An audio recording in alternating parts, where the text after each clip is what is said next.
বিসমিল্লাহির রহমানির রহিম। আজকের এই ইফতার মাহফিলের অনুষ্ঠানের সম্মানিত সভাপতি, ইফতার মাহফিলে উপস্থিত সম্মানিত সকল রোজাদারগণ, সকল উপস্থিতিবৃন্দ, আসসালামু আলাইকুম।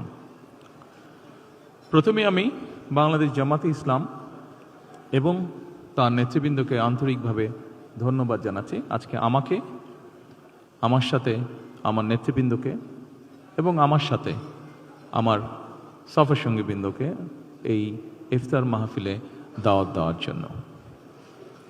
সম্মানিত সকল নেতৃবৃন্দ, উপস্থিতিবৃন্দ, আজকে এখানে শুধু আমি নই, এখানে শুধু বাংলাদেশ জামাতে ইসলামের নেতৃবৃন্দ বা কর্মীবৃন্দই নয়, আমাদের বাইরেও এখানে অন্যান্য আরও রাজনৈতিক দলের নেতৃবৃন্দ আছেন।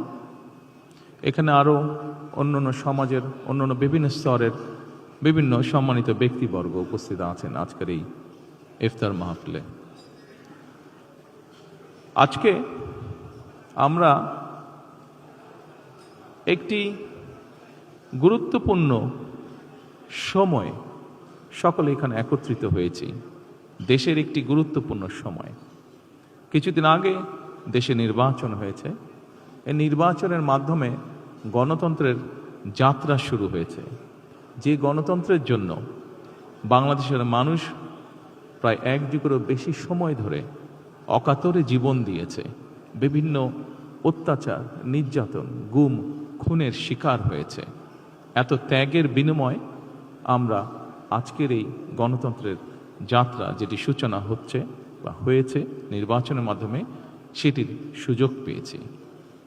এই ত্যাগের মাধ্যমে, এই আত্মত্যাগের মাধ্যমে হাজারো মানুষের অত্যাচার, লক্ষ মানুষের নির্যাতনের মাধ্যমে আমরা আমাদের বাক, ব্যক্তি স্বাধীনতা, গণতান্ত্রিক অধিকার চর্চার সুযোগ আমরা ফিরে পেয়েছি। সেজন্যই প্রথমেই আসুন আমরা আল্লাহর দরবারে শুকরিয়া আদায় করি। সম্মানিত উপস্থিতিবৃন্দ, বাংলাদেশের মানুষ আজকে অনেক প্রত্যাশা নিয়ে, অনেক আকাঙ্ক্ষা নিয়ে, অনেক আশা নিয়ে আমাদের সকলের দিকে তাকিয়ে আছে, বিশেষ করে রাজনৈতিক দলগুলোর দিকে তাকিয়ে আছে। আজকে আমাদের এই ইফতার মাহফিলে আসুন আমরা আল্লাহর নামে শপথ গ্রহণ করি যে আমাদের আগামী দিনের কাজগুলো হবে এই দেশের মানুষের ভাগ্য পরিবর্তনের জন্য। আসুন আমরা আল্লাহর দরবারে সেই রহমত চাই যার মাধ্যমে আল্লাহ আমাদেরকে এই দেশের মানুষের ভাগ্য পরিবর্তনের জন্য, এই দেশের ভাগ্য পরিবর্তনে কাজ করার তৌফিক আমাদেরকে আল্লাহ তাআলা দিবেন।